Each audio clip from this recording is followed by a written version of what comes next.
Good afternoon po mga suki. Isang magandang mapagpalang araw ng Lunes sa inyong lahat. Gandang hapon po.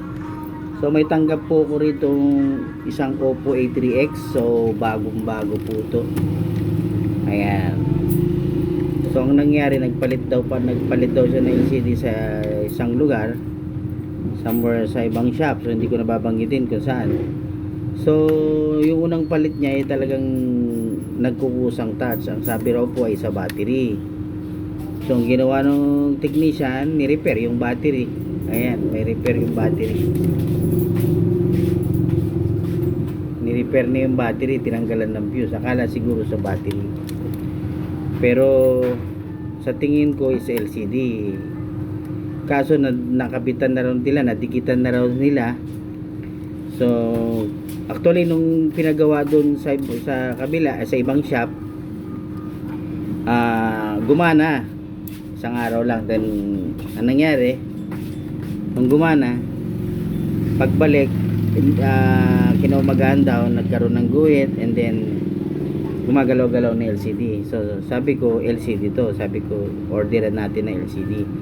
So ito nga ngayon, kinabitan natin ngayon ng LCD. Actually nung dinala niya rito sa amin ay talagang naglalaro-laro yung LCD.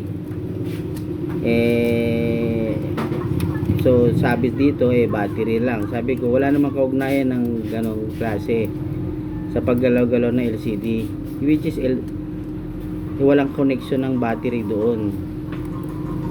So ito nga, iniwan nga dito. Tatawagan ko na lang yung may-ari kung magagawa pa raw. Pero nung una sayang daw kasi nga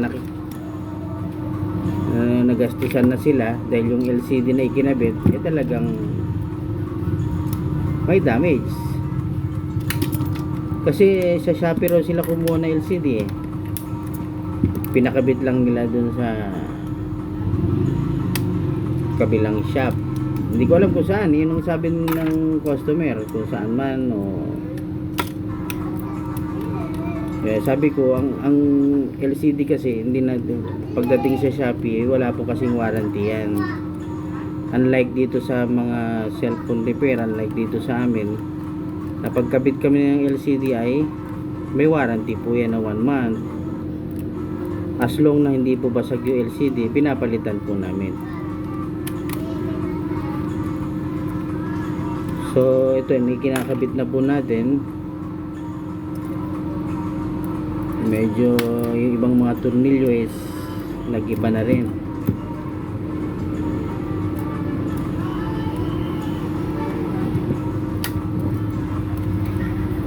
So mga suki, hindi naman maano natin kasi sa Shopee kasi meron kasing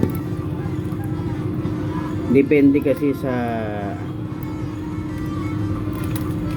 supplier ng mga LCD yan. May kanya-kanyang brand, may TM, may ATEC. So hindi pare-parehas po LCD. Yung iba talagang gustong makatipid, so kumukuha sila sa Shopee.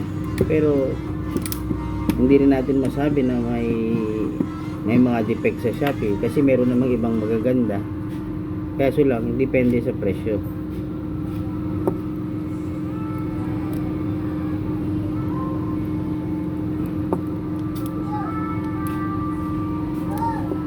So ito na nga mga suki, nag-ano na nga siya,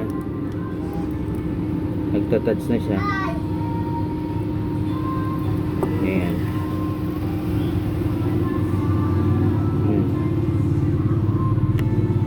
Ito na nga mga suki, kaso lang may password. Ayan. May password po siya. Kaya hindi natin maano.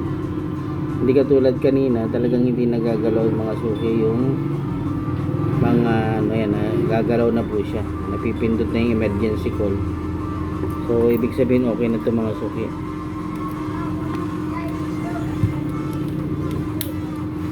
Ayan.